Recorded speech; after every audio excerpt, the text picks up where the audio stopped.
Hey, it's Friedo, and in this episode of Your Podcasters, we're going to be talking to Rodney from Star Local Media. Star Local Media owns 14 publications in and around the Dallas-Fort Worth Metroplex, and Rodney and I are going to be talking about the future landscape of the way people consume media. So take it away, Rodney. The rise of bloggers over the past 10 years is because they're able to kind of call out the media and say, here's what's really going on. I mean, if it weren't for, YouTube and people being able to kind of do their own reporting, you're going to be relying on what they're telling you. And so I think that's where you're getting the rise of the Newsmax and the Fox News and the Barstool or Sports and all these other places who are just showing a different side of what's going on because, you're right. You can't trust the agendas being pushed by the media. Well, and legacy media is so threatened by all of this. And there's a good reason they're threatened by that. Because they used to control the information. Right. And they still to a greater extent do. But what they've kind of resorted to is controlling the misinformation or the disinformation, whatever the difference between the two of them are. Right. Because instead of just reporting the facts, they've gotten to the business where they want to call out other people for misinforming. And I'm like, you know what? Why don't you just make sure your own house is clean? Right. And then you can start calling other people out. But when any of these legacy media people start talking about disinformation, it rings so hollow in my ears because they've been doing it since day one. When I think of nothing else, the Trump era, if you want to call it that, really put a spotlight on the agendas that each network has. Because and I think that was coming with or without Trump also. Yeah, I think it was more magnified with him. Yeah, he's kind of like COVID, where there are trends that were going to be happening, and he just accelerated everything. Exactly. Yeah, because I mean, they were there. Everybody kind of already knew a little bit, but once he came on the scene, I mean, it was so polarizing for people that, I mean, their agendas and biases, whether admitted or not, came out very strong on that. So I would say if you want to trust anything you hear, listen to Friedo and Rodney would be my recommendation. There you go. That's right. And I would tell you, be careful of that too, because I definitely have agendas. As hard as I try not to push my agenda, or at least recognize there's other sides. Here's what I try and do: recognize there's other sides. And I think you mentioned it earlier. I think we all kind of have, our own biases. We have our own feelings, but I mean, as long as we're able to kind of have an open discussion about it without calling people names and at least acknowledge both sides. I saw, where did I see it? Somebody was talking the other day, two politicians. They were pretty, I think it may have been Trey Gowdy and somebody else. I can't remember, but they basically said, we don't agree on most things, but we can always have a civil discussion.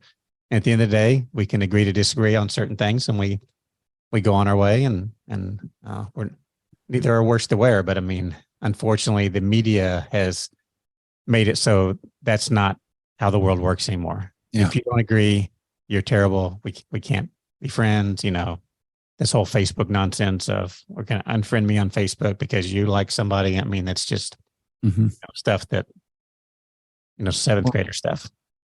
And it's kind of our own fault because all the media is trying to do, and it's supposedly not their job, but it is they're trying to guess what will get them the biggest audience, right, and what do consumers want. And unfortunately, consumers, we have shown the media what we want. Oh, yeah.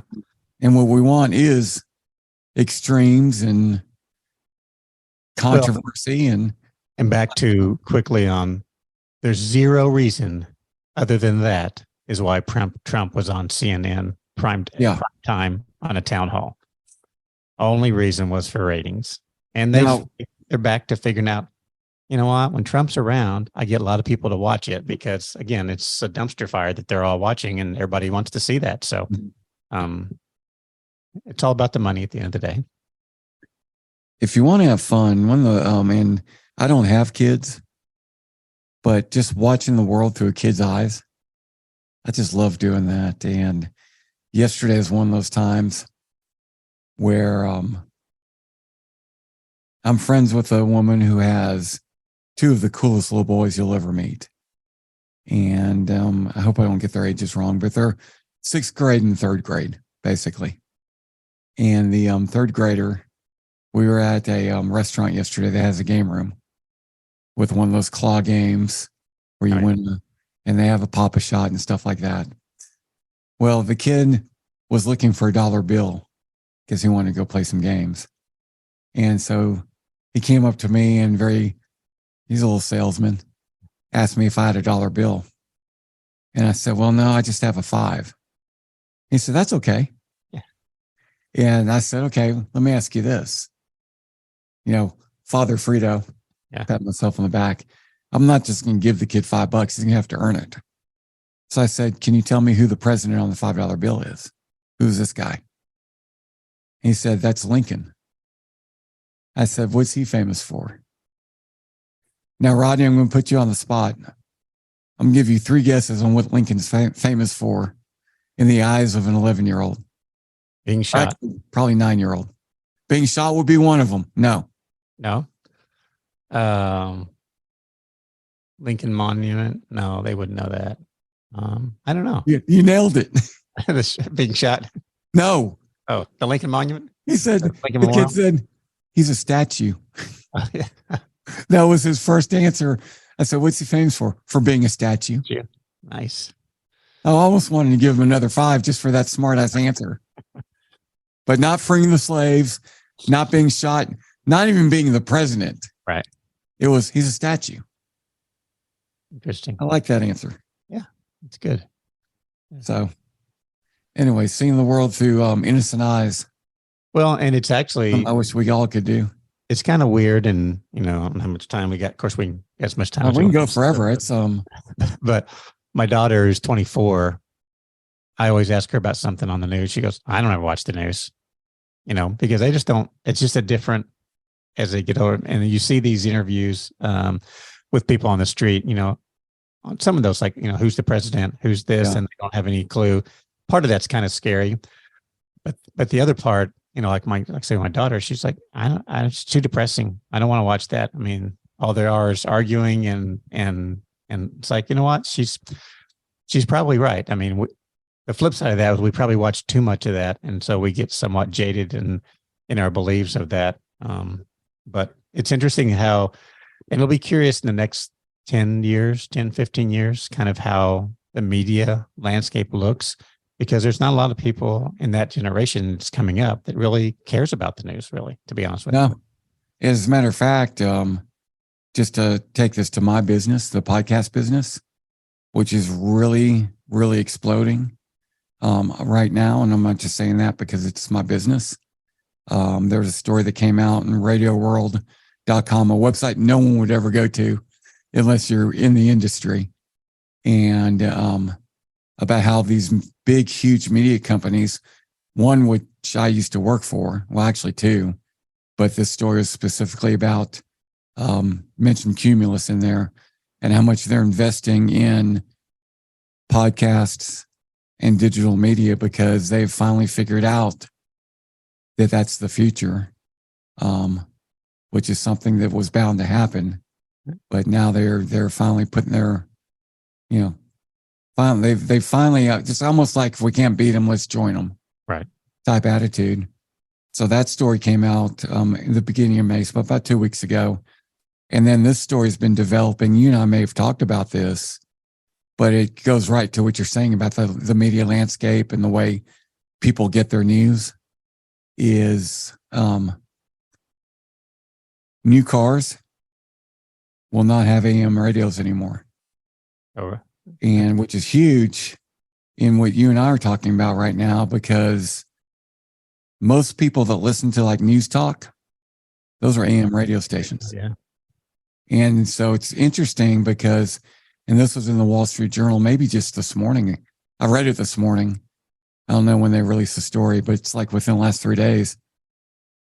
Every side is really freaked out over the thought of losing AM radio in cars because The conservatives are saying that's just another way the liberals are trying to shut us up, because Rush Limbaugh, Glenn Beck, all these conservative talk radio hosts, they're AM radio guys. The liberal side is basically saying the same thing. Plus, they're pointing out that AM radio provides such a public service that, people may not listen to it every day, but when there's a tornado warning, they're listening to their local AM radio station. And, AM radio save lives. But here's the funny thing about that, Friedo. Like, again, we'll go back to my daughter who's 24. They don't listen to the radio at all. No. They have Spotify on. They have podcasts on their phone. They're streaming everything through their phone into the audio in their car. Well, you could tell, I bet you could go downtown Dallas and grab 20 people from ages 18 to 30 and say, name me 5 stations in the Dallas area. They couldn't name you 2. Mm-hmm. They're going to say, well, I don't know. I listen to all my music on my Spotify app or on my Apple Music, or most of the time I'm just listening to, like my daughter, all she listens to is podcasts. She's going back and forth to work or wherever they're doing. I mean, they have certain ones they listen to each morning. They're not listening to the radio. So it's kind of funny, even AM or FM, the next generation, they need to be working on how they integrate, as to your point, podcasting direct feeds into that, where now I can just program as I'm programming in my FM radio, and now I can program directly into the online, and that's there. Yeah. And it's there right now. And what's going to happen, and look, I'm patting myself on the back, but I saw this happening a decade ago. Yeah. And, I'm not the only one that saw it happening, but radio companies were in my opinion, very slow to respect digital and podcasts and different ways to deliver. And part of the reason is they want to protect themselves. And I can tell you this, Rodney, as a programmer, I was part of, I wouldn't say the problem, but the issue is programmers like myself, you get ratings bonuses. So you want people listening to the radio. Right. You didn't want them listening to the podcast. Yep. Because you don't get ratings bonuses based on the podcast. Well, it took a while for radio companies to figure out that we need to incentivize all listening, not just over the air listening.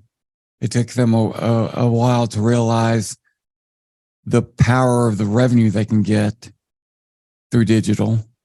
And it's taken programmers, and I'll be one of them. It took them a while to figure out how they could take advantage of podcasting. They're really scared. The ones that would be really honest with you, I think, and I was one that would be honest with you.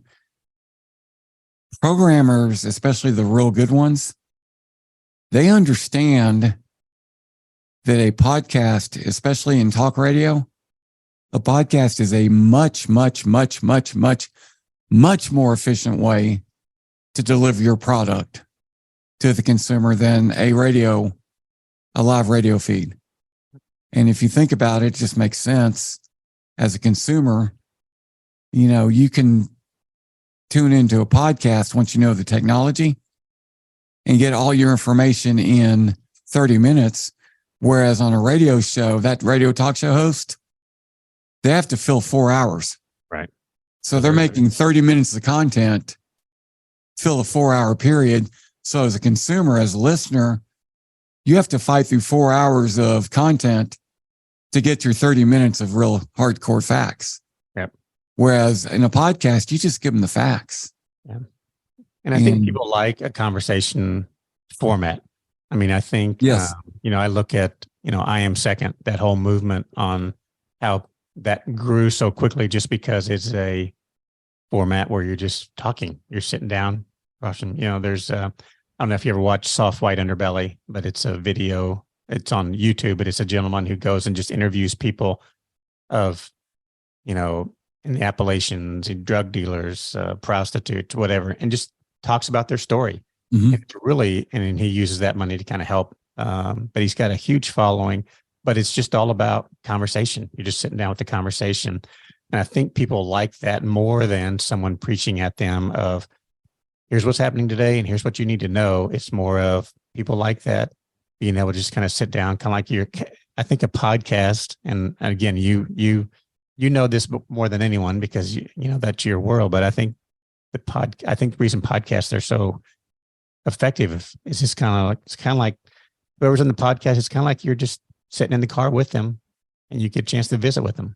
Exactly, and that's the thing about this medium. And when you talk about what's going to be like 10 years from now, I think it's going to be great for the consumer.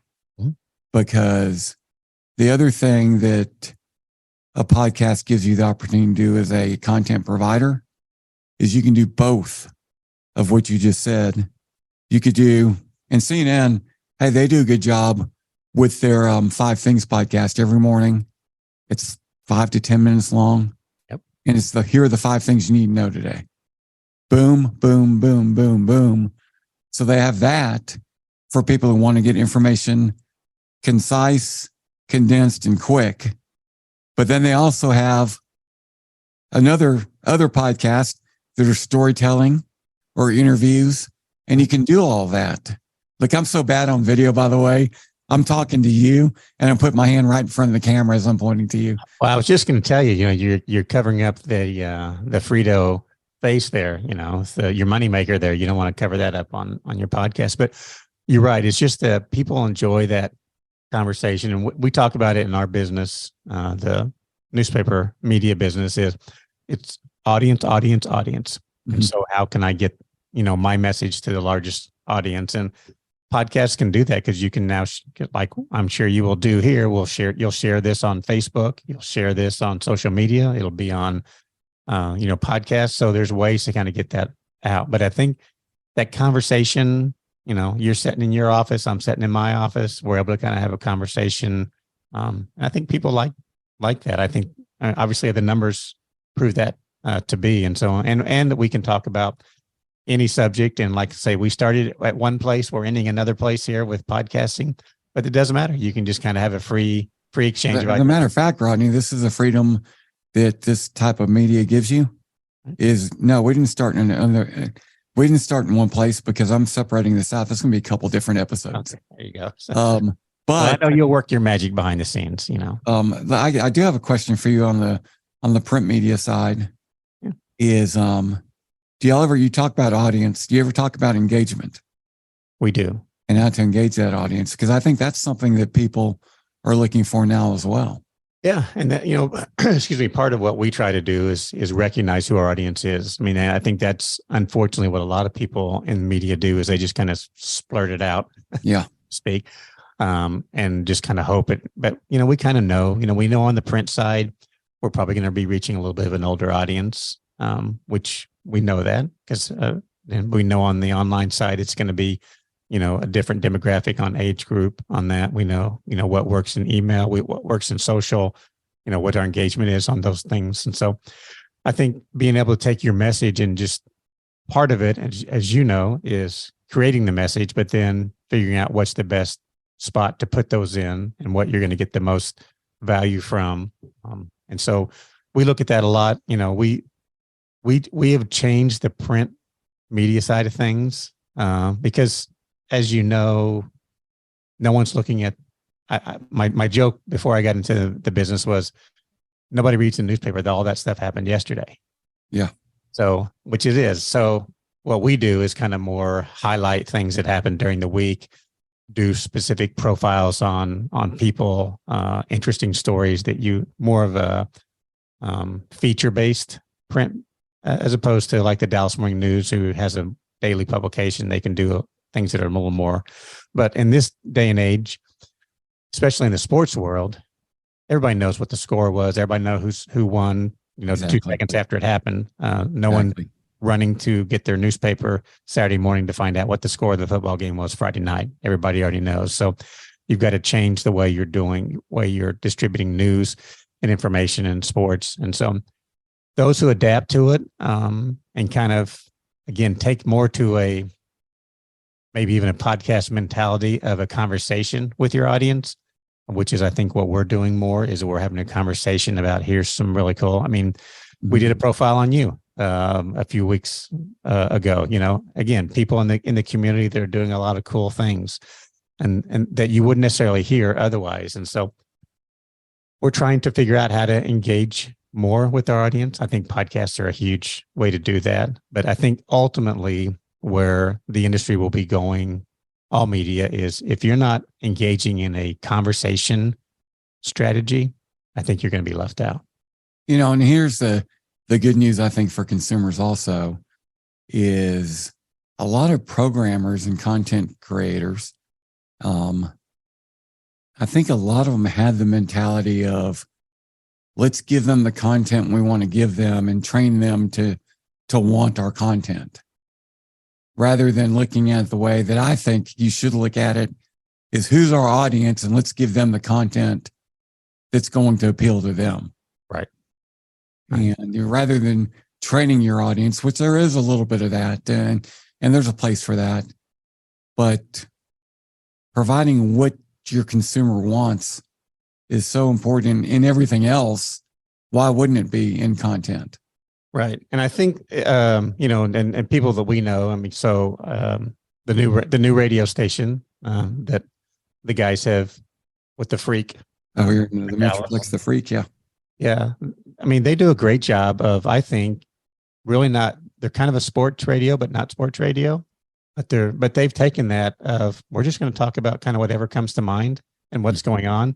Now, sometimes that gets, they chase a few rabbits sometimes when listening to them, but I think they're gaining a really good audience just by having that, we're just going to kind of talk like we're all in the room together, and see where it goes. And you know what, to a large extent, it really, and see if I can explain this properly. To a large extent, it doesn't matter whether they're gaining a large audience or not.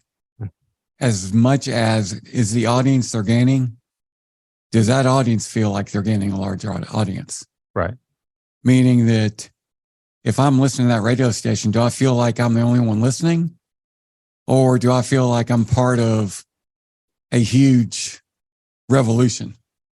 And I think it's actually a good job. From what I've seen, just on things they post on social media and different things, their audience really engages with them. Yes. And if they've got contests or whatever, those people are out and about. They try to go find them. They go to events that they have. I mean, I've been surprised. It's a lot more engaged audience than you would think a typical, radio station group would be, because I think they've made it so it is, again, it's like you're sitting in there with them and you're just kind of all visiting about whatever the events of the day or whatever comes to mind. And kind of people play along with kind of whatever shtick they happen to be doing on different things. But I will say that format, I think, is where things will go in the future, because again, when you hit the nail on the head, when you feel like you're a part of that audience, then you've won.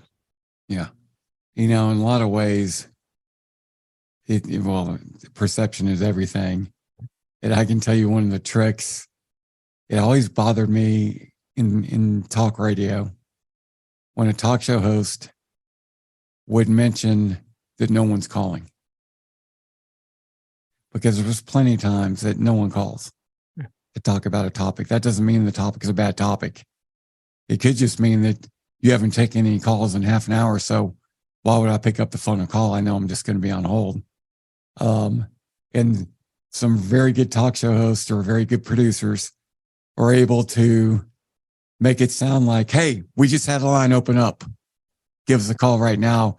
When the truth of the matter is, all the lines are open, right, but they don't want to say it that way. They want to present it like, here's your opportunity. We just had, the lines have been full all morning long, but we have one line open right now.